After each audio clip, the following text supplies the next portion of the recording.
नमस्कार आपण मानकु रूबीज रेसिपी रे स्वागत। मोर रेसिपी जदि आपण मानकु भल लागुची ताहले लाइक करंतु और मो चैनल को सब्सक्राइब करंतु। चलंतु बनेवा आज सिंगड़ा। छोट पिला माने सब बेले स्नैक्स रे वेराइटीज खोजंती, सेति पई आज आमे गोटे अलगा टाइप रो समोसा बनेवा। सेति पई मु नेइची बळीथिबा रुटी, सिझा आलू, किछि छोले, पियाज, करी पाउडर गुंड, लंका गुंड, हलदी गुंड, धनिया गुंड, चाट मसला, जीरा लंका गुंड, लुण सब नहीं। सिंगड़ा बनवाई पे आगो आमे तार मसला पूरटा रेडी करवा। से मु कड़े बसैकी 2 चामच तेल दे देछि। तेल गरम हो गलानी, एबे आमे पियाजटा पकेइबा।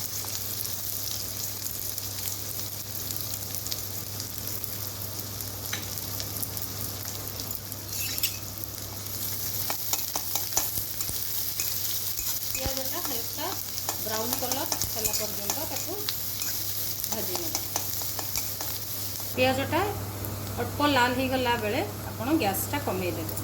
गैसटा कमे की ता देरे हमर जीरा गुंड, धनिया गुंड, चाट मसला गुंड सब पके देबे। करी मसला गुंड, हलदी गुंड, लंका गुंड सब पके देबे। गैस रो आंचटा कम रखिथिबे।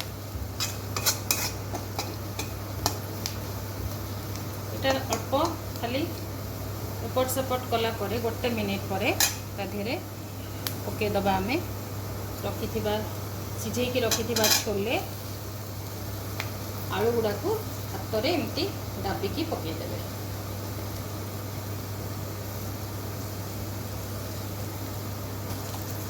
गैस फ्लेम को मीडियम करके सब मसला को भल भाव में मिसाई नेबे। स्वाद अनुसार लुणटा दे दबा।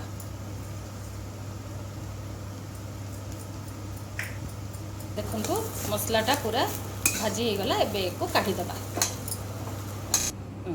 चलंतु एबे समोसा रेडी करिबा। सेति पई आपन को 2 चामच मैदा रे अल्प पानी देके ताको गोले की टिके रखि देइबे।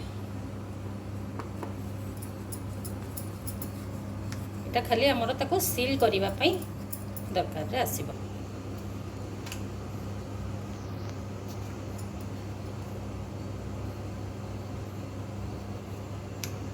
रुटी गुडा को एमती हाफ करिकी काटी एगो एमती कोन करिके धरि नेबे। तो देरे किछि पूरा दे देबे।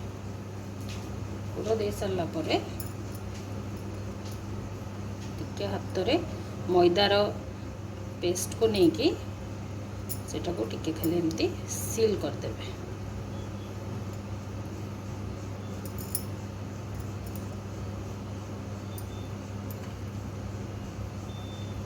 सेमती सब गुडा को सेमती करि नेबे। एरे तेल म दे देइथिले तेल एबे गरम हो गला।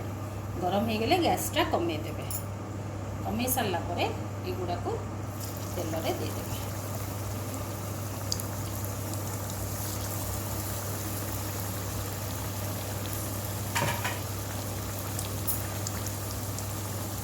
लौटे दबा।